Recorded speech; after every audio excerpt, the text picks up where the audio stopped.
Hi, everybody. This is Bill Young from Berlin Center United Methodist, and today's June 21st. We are looking at the Gospel of John, and today is week 5, and this is day 2. So we're going to look at John chapter 10, verses 3 through 6.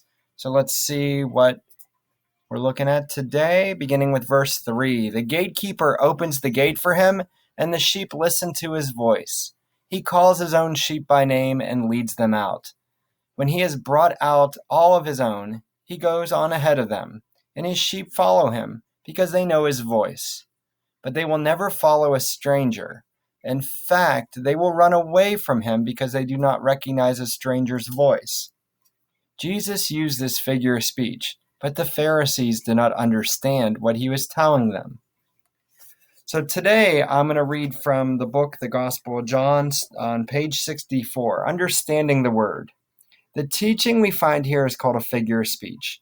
In other words, teaching that uses metaphors, analogies, and figurative language. Sometimes we get confused when people tell us that you must take the Bible absolutely literally if you're to have a high view of Scripture. But figurative language must be interpreted one way, and literal language another. Parables, allegories, proverbs, aphorisms, and riddles are all figures of speech. To interpret such speech correctly and properly, one must interpret them figuratively, not literally. For example, Jesus is not suggesting that his followers are literally growing wool on their backs, bleeding, and having bad peripheral vision. He is not saying they are literally sheep. We will say more on this in the commentary notes. It is, however, literally true that Middle Eastern shepherds do sometimes name their sheep and call them by name, and furthermore, sheep do recognize the sound of their shepherd's voice, not to mention the tone and intonation of the barks of the sheepdogs. There comes a poignant moment in John 20, 10 chapters hence, where Mary Magdalene does not recognize who the risen Jesus is in the garden until he calls her by name. And then the light dawns. Sheep are good at following the leader, and since their vision is not very good, their auditory powers compensate. They hear very well, and they recognize familiar sounds. They follow their own leader, not strangers.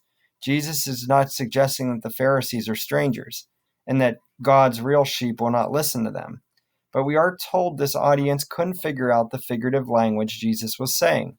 It is probably just as well, as they would have been insulted. To them, Jesus was a stranger whose voice and command they did not recognize or respond to. So let's look at the questions. Why do you think Jesus so regularly spoke in figurative speech? Why didn't he just tell people plainly what he meant all the time? What sort of bond ought there be between pastors and their flock?